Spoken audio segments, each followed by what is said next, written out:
83 jika bisa hidup seperti pertama kali bertemu 4. 3 Leng Xicheng masih ingat bahwa itu adalah hari yang cerah dan biasa. 0. Sekolah menengah atas 1 Yancheng adalah sekolah menengah utama yang terkenal di lingkup nasional. Di belakang gedung pengajaran, terdapat taman kecil yang dipenuhi dengan kebun berbatu karang dan kolam. Leng Xicheng telah direkomendasikan ke Universitas N, ia malah menjadi malas di tahun akhir SMA yang sibuk. Setiap hari ia datang terlambat dan pulang lebih awal. Meskipun ia datang dan pergi seinginnya sendiri, tidak ada juga yang peduli padanya.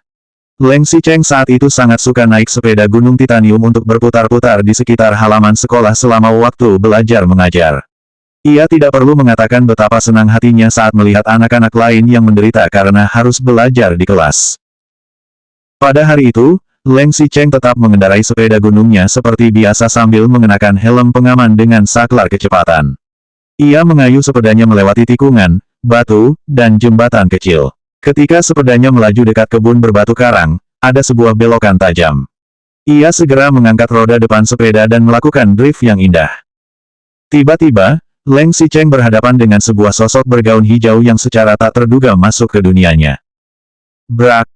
Terdengar suara teriakan, disusul dengan desit rem sepeda yang nyaring. Kemudian, sosok hijau itu terhuyung. Langit dan tanah seakan sedang berputar dengan begitu pucat. Leng Xicheng membuang sepeda gunung kesayangannya, lalu melesat maju ke depan untuk memeluk si sosok berbaju hijau itu. Keduanya berputar sejenak sebelum akhirnya terguling dan terjatuh ke tanah. Saat mereka berdua jatuh, sesuatu melintas dalam benak Leng Xicheng, gadis yang mengenakan gaun hijau itu terlihat cantik saat berputar. Gu Qingqing sedang berlatih program dansa untuk pembukaan pekan olahraga sekolah. Ia hendak mengikuti kelas pendidikan jasmani, jadi ia baru saja berganti pakaian dengan kostum barunya dan bersiap memanggil guru tari untuk datang mengajar mereka menari. Saat Gu Qingqing mengambil jalan pintas untuk datang ke kebun berbatu karang, ia tidak menduga bahwa ia akan ditabrak, apalagi menjumpai seseorang dalam pertemuan yang klasik seperti ini. Ditabrak. Ditabrak sepeda bukanlah intinya. Anak laki-laki itu tidak mengenakan seragam sekolah, tetapi mengenakan baju balap dan helm pengaman. Gu Qingqing bahkan tidak bisa melihat seperti apa penampilan anak itu, tapi ia sudah tahu bahwa anak itu bukan seseorang yang baik hanya dengan sekilas melirik. Selain itu, anak laki-laki itu masih memeluk tubuhnya dan tidak kunjung bangun. Jika bukan karena ditabrak sampai kakinya benar-benar sakit, Gu Qingqing benar-benar sangat ingin memukulnya. Leng Xicheng tidak seperti Mo Dongyang yang suka mengambil keuntungan dari gadis-gadis. Ia menenangkan diri sejenak, kemudian segera bangkit dan menunduk untuk melihat ke bawah. Gu Qingqing juga bangkit dan duduk dengan anggun di atas rumput hijau sambil memiringkan kedua kakinya. Rok hijaunya terhampar seperti kipas, lalu rambut panjangnya yang sedikit keriting tersebar dan perlahan terurai. Dari atas, Leng Xicheng dapat melihat bahwa gadis ini memiliki kaki yang benar-benar sangat panjang, pinggang yang ramping, dan cengkeraman kuat. Kaki Gu Qingqing dibalut sepatu bersol lembut yang biasa digunakan untuk menari. Gadis itu memiliki lekuk tubuh yang sangat indah dan pergelangan kaki yang putih sehingga Leng Xicheng bisa melihat dengan jelas bahwa ia merupakan bibit yang unggul untuk balet. Gu Qingqing mengangkat kepala dan matanya bersinar dalam kesunyian. Tatapannya begitu dalam dan bulu matanya juga sangat panjang seperti kipas. Saat ia berkedip, ia seolah-olah sedang berbicara dengan menggunakan matanya. Setelah memandangnya beberapa kali, barulah Leng Xicheng akhirnya teringat untuk meminta maaf. Apakah kamu baik-baik saja?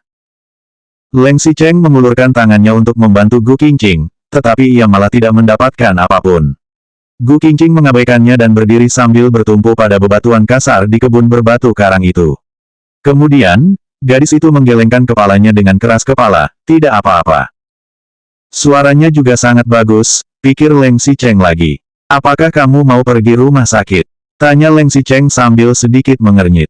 Tidak perlu, tidak apa-apa, jawab Gu Qingqing sambil menggelengkan kepala dengan sedikit panik. Ia mengerutkan kening dan matanya sedikit berkabut, tapi ia tetap menatap Leng Xicheng dengan tenang seolah-olah ingin membuktikan bahwa ia benar-benar baik-baik saja. Gu Qingqing bertumpu pada batu karang untuk berdiri, lalu menahan rasa sakit di kakinya dan berjalan 2 langkah. Bahkan, ia masih mengangkat kepalanya dan tersenyum pada Leng Xicheng, lihatlah, sudah baik-baik saja. Leng Xicheng masih ingat mata Gu Qingqing di hari itu. Pupil matanya yang hitam dan jernih tampak bersinar dengan cahaya yang berkelip-kelip. Ketika ia tersenyum, matanya melengkung seperti bulan sabit sehingga tampak sangat indah dan memberikan kesan hangat. Namun, intinya adalah Leng Xicheng telah menabrak orang dan orang itu masih tidak menyusahkannya. 84 Jika bisa hidup seperti pertama kali bertemu. 1. Leng Xicheng melihat Gu Qingqing mencoba berjalan beberapa langkah dan perlahan menjauh dari rumput. Namun, langkahnya tidak stabil dan tampaknya agak kesulitan. Leng Xicheng membeku selama beberapa detik. Saat ia ingin maju dan membawa gadis itu ke rumah sakit, sepertinya ada seseorang yang memanggil nama Gu Qingqing dari kejauhan. Gu Qingqing, kamu di mana? 1. Aku di sini, maaf. Ternyata orang yang berlari ke arah mereka adalah Li Yuyu. Ia melihat bekas goresan roda besar di kaki Gu Qingqing dan bertanya padanya, apa yang terjadi denganmu? Siapa yang menabrakmu? Mengapa begitu jahat? Tidak apa-apa, itu tadi juga tidak sengaja. Ayo kita mencari guru sesegera mungkin. Tidak baik jika kita menundanya. Li Yuyu membantu Gu Qingqing dan berjalan pergi, sedangkan Leng Xicheng hanya berdiri terdiam di kebun berbatu karang sambil sedikit mengernyit. Sepertinya aku pernah mendengarnya nama Gu Qingqing ini, tapi di mana? Pikirnya. Leng Xicheng tidak perlu repot-repot mengingat lagi karena ketika ia pulang di malam hari, keluarga Su mengunjungi rumah mereka. Ia kemudian bertemu dengan Su Zijin yang berkata dengan ekspresi tidak senang, Gu Qingqing benar-benar menjengkelkan. Gaun yang baru saja diserahkan hari ini sebagian besar langsung dibuat kotor olehnya. Katanya gaunnya kotor karena ditabrak sepeda, tapi dia tidak bisa mengatakan siapa yang menabraknya. Siapa yang akan mempercayainya? Namanya Gu Qingqing, sahut Leng Xicheng yang tiba-tiba mengangkat kepalanya. Ia teringat pada gadis yang matanya bersinar dan melengkung indah saat tersenyum. Lalu, Leng Xicheng langsung memalingkan matanya sendiri. Iya, aku paling membencinya, jawab Su Zijin dengan kesal. Orang tuanya biasanya sering membandingkan nilai sekolahnya dengan Gu Qingqing sehingga ia sudah lama menyimpan amarah dalam hatinya. Su Zijin telah diam-diam memperhatikan Gu Qingqing dan sebenarnya ia sudah lama mempunyai rencana buruk. Baik, bahkan Zining juga mengatakan bahwa dia anak baik. Dia dan Zining dipilih sebagai kepala penari di kelas pertemuan olahraga, tapi kami tidak membicarakannya. Dia masih saja memimpin latihan bersama Zining setiap hari. Siapa tahu jika dia mengambil kesempatan ini untuk mendekati Zining. Leng Xicheng dengan santai mendengarkan Su Zijin yang mengoceh dengan ekspresi acuh tak acuh, namun ia juga tidak memasukkannya ke dalam hati. Beberapa hari kemudian, para petinggi sekolah mendatangi Leng Xicheng dan mengatakan bahwa ia melakukan kekacauan selama waktu kelas. Dampaknya pun sedikit kurang baik. Tentu saja, para petinggi sekolah tidak mengatakannya secara langsung dan menggunakan bahasa yang diperhalus. Intinya, meskipun Leng Xicheng tidak perlu pergi ke kelas untuk belajar, Presiden Dewan Siswa masih bisa bersinar dengan cara lain. Karenanya, Leng Xicheng memiliki tugas tambahan. Setiap kali para siswa melakukan latihan gabungan beberapa kelas, ia harus berdiri di lantai atas dan memeriksa para siswa itu. Para petinggi sekolah hanya meminta Leng Xicheng untuk tidak keluar dan mengacau selama jam sekolah. Tetapi, mereka tidak memintanya untuk mengenakan seragam sekolah. Karena itu, Leng Xicheng dengan santai mengenakan kaosnya sendiri dan berdiri di tempat tertinggi di sekolah untuk menyaksikan para siswa kecil yang melakukan latihan dengan serius. Leng Xicheng yang berusia 17 tahun tidak seperti dirinya yang berusia 27 tahun. Di usia itu, ia masih memiliki sifat remaja yang menggebu-gebu dan memberontak. Saat itu Leng Xicheng mengenakan pakaian putih dan mengunyah permen karet dengan bosan. Ia meniup gelembung dan melihat pemandangan di kejauhan untuk mengosongkan otaknya. Kemudian, ia akan secara acak memberikan nilai kepada kelas-kelas yang sedang latihan di bawah ini, tergantung pada suasana hatinya. Suatu ketika, saat Leng Xicheng menundukkan kepalanya, ia melihat Gu Qingqing yang memimpin latihan. Leng Xicheng memang sombong dan biasanya sulit mengenali orang, tetapi Gu Qingqing sedang berdiri di baris pertama.